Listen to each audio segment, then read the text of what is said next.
साथियों, स्वागत है आपका पीसीएस यात्रा के यूट्यूब चैनल पे। सबसे पहले तो टेलीग्राम चैनल ज्वाइन कर लीजिएगा। हम लोग प्रीलिम्स के लिए पढ़ रहे थे, ध्यान रखना है। पहले एक बार रिकॉल करिए क्या क्या कंप्लीट हो गया है। फिजिक्स हो गया है, बायो हो गया है, केमिस्ट्री को खुद से करना था, ठीक है। उसके बाद और क्या हो गया है, मॉडर्न हो गया है आपका 8th क्लास का, ठीक है। इसके बाद आगे देखो, बिहार स्पेशल का हिस्ट्री कंप्लीट हो गया है। बिहार स्पेशल में ज्योग्राफी देखना है, ठीक है। अभी हम लोग ये मॉडर्न पढ़ रहे हैं, मॉडर्न हिस्ट्री 12th क्लास का, ठीक। और इसके साथ ही हम लोग क्या कर चुके हैं, अभी ग्रुप में चल रहा है बिहार स्पेशल और मैथ्स रीजनिंग का प्रैक्टिस, जिसको आपको कंप्लीट करना है, ठीक है। इसके बाद हमारे पास बच गया अभी करना है एक ज्योग्राफी और इकोनॉमी। ये भी 8-10 घंटे इसमें लगेंगे। हालांकि आपको वो दे दिया गया है, शेड्यूल दे दिया गया है किस अकॉर्डिंग क्लास चलेगा, ठीक है। फिर इसके बाद थोड़ा सा बच जाता है आपका बजट और सर्वे। इस प्रकार से सिलेबस मेरे ख्याल से 10 जुलाई तक कंप्लीट हो जाएगा, ठीक है। तो चलिए अभी हम लोग अब कंप्लीट करते हैं। 12th क्लास का यहाँ से स्टार्ट करते हैं मॉडर्न हिस्ट्री, ठीक है। 12th के 3 पार्ट है, एक में पार्ट 1 एनसीईआरटी है, पार्ट 2 में डाइबल है, पार्ट 3 मॉडर्न है। तो हम लोग एक तो देखेंगे, हम लोग अब तक समझ के ये चलिए कि जो मॉडर्न हिस्ट्री से अब तक बिहार में 1992 के बाद से 2023-24 तक में अब तक तकरीबन 1000 क्वेश्चन में 650 प्लस क्वेश्चन मॉडर्न हिस्ट्री का है। तो आप मॉडर्न हिस्ट्री का पाला कितना भारी है बिहार में बीपीएससी में, इस बात को आप लोग भली भांति समझ रहे हो, ठीक है।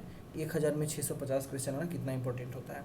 चलिए देखिए, पहला क्वेश्चन क्या कह रहा है। पहला क्वेश्चन इस्तमरमारी बंदोबस्त के बारे में है, ठीक है। किसी को पता है इस्तमरमारी बंदोबस्त क्या होता है, ठीक है। देखिए, इस्तमरमारी बंदोबस्त लागू करने के कारण को बताना है, ठीक है। यह बंगाल में खेती की पैदावार निरंतर बढ़ी हुई। एक बात ध्यान रखना, अंग्रेजों ने जितनी सारी व्यवस्थाएं लाई है वह अपनी फ़ायदे के लिए लाया था, ठीक है। जब अपनी फ़ायदे के लिए लाया था तो उससे कभी भी भारतीयों को फ़ायदा मिलेगा क्या? नहीं मिलेगा ना भारतीयों को फ़ायदा। इसलिए यहाँ पर निरंतर वृद्धि की बात कह रही है, ऐसा होगा ही नहीं। पहला गलत, दूसरा गलत, ये भी गलत। अब एग्जाम में क्या करना है, इसी को एलिमिनेशन मेथड कहते हैं।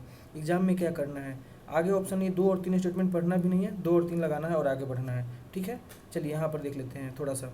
इस व्यवस्था द्वारा राजस्व मांग की दरों में अस्थायी करना था। यह बात सही है कि जो रेवेन्यू वसूल होता था ना मेरे भाई, रेवेन्यू को स्टेबल करना था, ठीक है। इसलिए इसको लाया गया था, इसका उद्देश्य था। अंग्रेजों का मानना था कि इस व्यवस्था से ऐसा वर्ग का उदय होगा, ठीक है, जिसके पास कृषि में निवेश करने के लिए पूंजी और उद्यम दोनों होंगे, ठीक है। तो यह भी बात सही है, ठीक है। आगे देखो, इसका एक्सप्लेनेशन में कुछ देख लेते हैं। देखिए, 1770 के दशक में चूंकि ग्रामीण अर्थव्यवस्था घटने लगी थी, पैदावार घटती जा रहा था, लोगों का सोचना था कि खेती, व्यापार, राज्य, ये सब करने से क्या होगा, तभी विकसित हो सकेंगे जब कृषि में निवेश होगा। आज भी हम लोग इन्वेस्टमेंट को बढ़ावा देते हैं, ठीक है। तो वही बात है यहाँ पर उस समय। और राजस्व का डिमांड जो है काफ़ी बढ़ाने को लेकर बात कही जाने लगी, तो ऐसा चीज़ें होने लगा। फिर स्टेट गवर्नमेंट क्या कहा कि रेवेन्यू की डिमांड को अब क्या किया जाए, स्टेबल किया जाए। स्टेबल करने के लिए जो कंपनी की रेवेन्यू थी उसकी नियमित प्राप्ति करने की भी बात कही गई। जब स्टेबल होगा तो उसके भी तो रेगुलर रूप से मिलने लगेगा। इस वजह से यहाँ पर निवेश हुआ, इस वजह से इस्तमरमारी बंदोबस्त लाया गया। आगे हम लोग देखेंगे इस्तमरमारी के बाद में परमानेंट सेटलमेंट देखेंगे, ठीक है। फिर रैयतवारी देखेंगे और फिर एक महालवारी देखेंगे, ठीक है। तो देखिए, अधिकारियों को यह आशा थी कि इस प्रकार से छोटे किसान और धनी बंदोबस्त भूस्वामी का एक ऐसा वर्ग उत्पन्न हो जाएगा जिसके पास कृषि में सुधार करने के लिए पूंजी और उद्यम दोनों होंगे, यानी कैपिटल भी हो जाएगा और लेबर भी हो जाएगा। इस तरह से इसलिए उन्होंने लगाया था 1770 के बाद में, ठीक है। अगला क्वेश्चन दिया ही है अस्थायी बंदोबस्त के बारे में। अस्थायी बंदोबस्त सबसे पहले ध्यान रखिए किसने लाया था, लॉर्ड कर्नवालिस ने। किसने लाया था, लॉर्ड कर्नवालिस ने। कब लाया था, 1793 में। कब लाया था मेरे भाई, 1793 में लाया था, ठीक है। अस्थायी बंदोबस्त में नियम था 1/10 प्लस 1/11, सॉरी 10/11। इसमें क्या था, 10/11 किसको देना था, 11 में से 10वां भाग किसको देना था, अंग्रेज को देना था। और 1/11 में से एक भाग कौन रखता था, अपने पास जमींदार रखता था, ठीक है। अब इस व्यवस्था में क्या था, इस जो स्थायी बंदोबस्त था परमानेंट सेटलमेंट था। परमानेंट सेटल में किसी भी प्रकार की यह सीमा नहीं तय कर की गई थी कि आप फार्मर्स से कितना राजस्व लेंगे, ठीक है। यह सीमा तय नहीं किया गया था। तो इस वजह से यह बहुत बड़ी खामियां थी। जमींदार जो होते थे, मान लो 50 केजी की जगह पे 100 केजी ले लिए और अंग्रेज को बता दिए कि हम 70 केजी ही वसूल किए हैं, और 70 केजी के आधार पर 1/11 खुद के पास रखता था और 10/11 अंग्रेजों को देता था, और इसका एक्स्ट्रा जो 30 केजी बच गया, ये 30 केजी अपने पास रखता था। तो इस वजह से क्या हो गया, अंग्रेजों को काफ़ी घाटा होने लगा था। यहीं आगे चलकर फिर दूसरा व्यवस्था इसके लिए लाया गया था, ठीक है, इसको ख़त्म भी किया गया था। इसी में एक और बात आता है, सूर्यास्त लॉ, ठीक है। इसी में आपका सूर्यास्त लॉ भी, जिसको सनसेट लॉ भी बोलते हैं।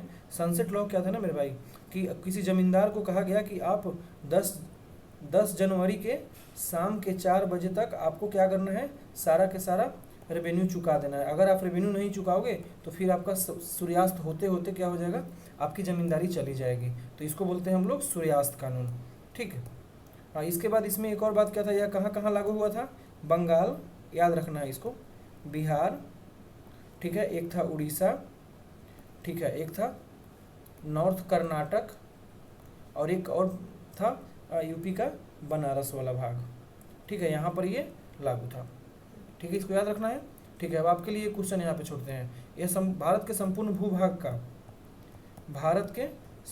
भूभाग का कितना % पर था, इसको आप लोग बताइए, ठीक है। चलिए, क्वेश्चन क्या कह रहा है, निम्नलिखित में से कौन सा अस्थायी बंदोबस्त की असफलता का सबसे बड़ा कारणों में शामिल नहीं है। ध्यान रखना, यहाँ क्या पूछ रहा है, शामिल नहीं है, क्या पूछ रहा है, नहीं वाला बात पूछ रहा है।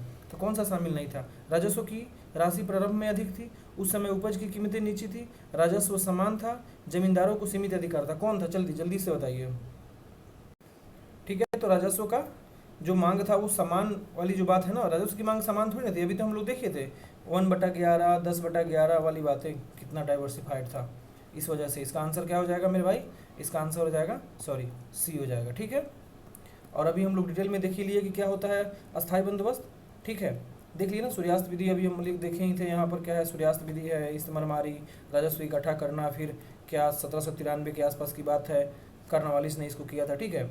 अगला क्वेश्चन है रैयतवारी बंदोबस्त के बारे में, ठीक है। रैयतवारी बंदोबस्त कब आया था, यूपीएससी में 2012 में यह क्वेश्चन पूछ चुका है, ठीक है। रैयतवारी बंदोबस्त में क्या था ना, कि यह किसानों द्वारा लगान सीधे सरकार को दिया जाता था, यह बात सही है, क्योंकि बिचौलिया को हटा दिया गया, सरकार को लगने लगा कि अब प्रॉब्लम क्रिएट होने लगी है यहाँ पर, ठीक है। ये जो जमींदार लोग है खुद से ज़्यादा मुनाफा कमाने लगे हैं, इस वजह से सरकार रैयतों को पट्टे देती थी, यह बात सही है। यहाँ से बिचौलिया हट गए, अब डायरेक्ट जो बटाईदार होते थे उन्हें मिलता था, ठीक। आगे देखिए, कर लगाने के पूर्व भूमि का सर्वेक्षण और मूल्य निर्धारण किया जाता था, यह भी बात सही है, ऐसा सिस्टम था उस समय, बम्बई दक्कन वाला रीजन में यह लागू किया गया था, इसलिए इसका आंसर क्या हो जाएगा, सबका सब सही हो जाएगा। राजस्व प्रणाली बम्बई दक्कन में लागू की गई थी। रैयतवाड़ी व्यवस्था बंगाल में लागू की गई प्रणाली के विपरीत, राजस्व में क्या होता है, सीधे रैयत को दिया जाता था, उसमें बिचौलिया होता था, जमींदार होते थे, इसमें नहीं था, इसलिए पहला कथन भी सही है। राजस्व अदा करने की क्षमता जो होती थी पहले ही आकलन कर लिया जाता था, ठीक है। फिर एक और बात है कि हर 30 साल के बाद जमीनों को फिर से सर्वेक्षण किया जाता था कि कितना आपको आगे अब राजस्व देना है, ठीक। तो ये भी बात सही है। रैयतवाड़ी व्यवस्था 1792 ईस्वी में थॉमस मुनरो ने सबसे पहले कहाँ लगाया था, मद्रास में लगाया था। कहाँ, इसके रिलेटेड कौन हो गया, थॉमस मुनरो। ऑलरेडी हम लोग इसको 8th क्लास वाले में पढ़ चुके हैं, तो वहाँ से रिवाइज करिए, ठीक है। तो सारे के सारे स्टेटमेंट सही हो गए। इस क्वेश्चन को देखिए, रैयतवाड़ी बंदोबस्त के बारे में फिर से 2017 में क्वेश्चन पूछता है, कितना इंपॉर्टेंट है। हम लोग देखे थे ना 8th क्लास में, और बोले थे ना कि आगे ऐसे क्वेश्चन पूछ सकता है कि कुछ ऑप्शन दे देगा और बताएगा कि ये रैयतवाड़ी से रिलेटेड है, महालवाड़ी से रिलेटेड है, परमानेंट सेटलमेंट से रिलेटेड है। वैसे ही क्वेश्चन है कि ब्रिटिश शासन के दौरान भारत में जो भी है रैयतवाड़ी बंदोबस्त, इससे रिलेटेड कौन है। तो चलिए जल्दी से बताइए, पता ही है आपको, लॉर्ड कर्नवालिस किससे रिलेटेड है, जल्दी से, लॉर्ड कर्नवालिस किससे रिलेटेड है, परमानेंट सेटलमेंट से रिलेटेड है। तो पहला कथन जैसे ही गलत हो जाएगा, सारे स्टेटमेंट कट गया, ठीक है। अलेक्जेंडर रीड और थॉमस मुनरो, समझ गए। देखिए इसके बारे में, रैयतवाड़ी व्यवस्था 1792 12 महल में लागू किया गया। 1820 में किसने, थॉमस मुनरो ने, ठीक है। मद्रास में सबसे पहले लागू किया, इसका क्षेत्र था मद्रास, बम्बे, पूर्वी बंगाल और असम और सिंध में, ठीक है। कहाँ, मद्रास, बम्बे, पूर्वी बंगाल, असम और सिंध, यहाँ वाला पोर्शन में लागू था, ठीक है। समझ गए इस बात को।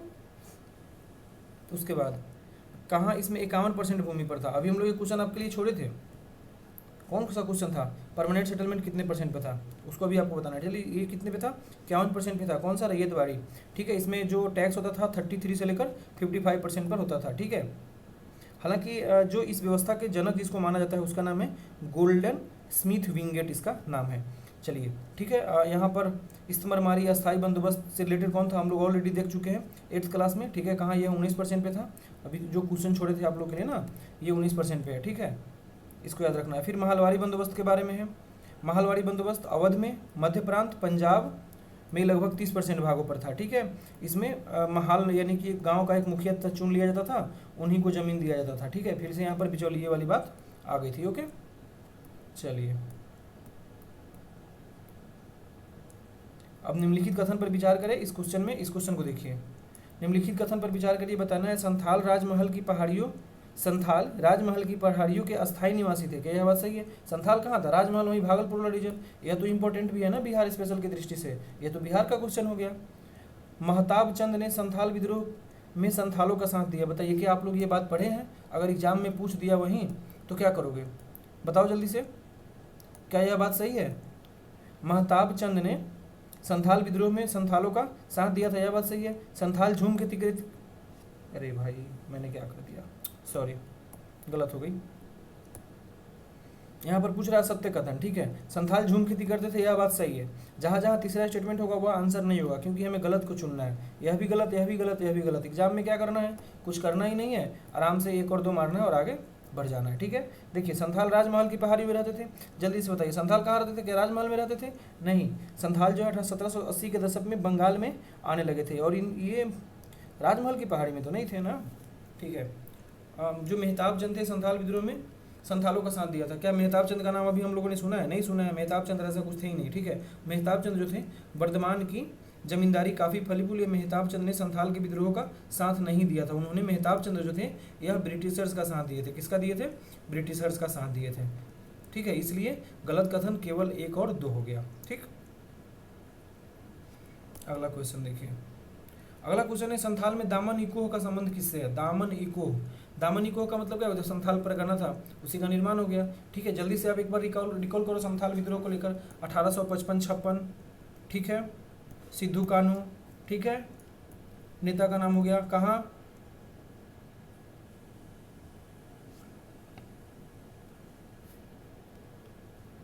एक मिनट, यहाँ पर एक क्वेश्चन जो था अस्थाई निवासी, देखो ये राजमहल में तो रहते थे। यहाँ एक बात देखो, ये संथाल जो थे राजमहल में रहते थे लेकिन अस्थाई निवासी नहीं थे। इनको जो है ना यहाँ बसाया गया था टेम्पोररी तौर पे, अस्थाई ये नहीं थे, इस बात को याद रखना है। वैसे वैसे यहाँ पे क्वेश्चन गलत हो जाते हैं, ठीक है।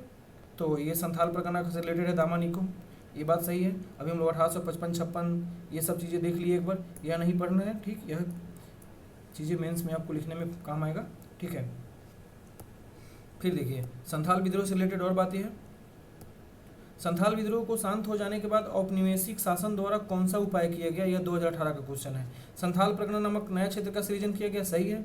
किसी संथाल का गैर संथाल में भूमि अंतरण करना गैर कानूनी हो गया, यह भी बात सही है, ठीक है। तो यानी दोनों के दोनों सही हो गया, ठीक है। संथाल विद्रोह जो हुआ था आर्थिकरण से प्रारंभ हुआ था, उसके बाद में इसका उद्देश्य, चूंकि यह स्टार्ट हुआ था आर्थिकरण से, अंग्रेजों का उन लोगों में हस्तक्षेप काफ़ी बढ़ गया था, लेकिन बाद में चलकर यह विदेशी शासन को खत्म करना इसका मुख्य उद्देश्य बन गया, ठीक है।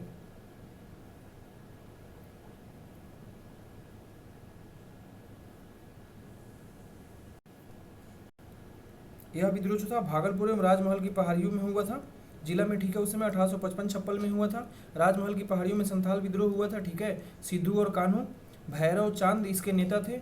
दमनी को, जिसे दामनी कोल या पहाड़ का दामन कहते हैं, संथाल क्षेत्र का नया ये नाम था।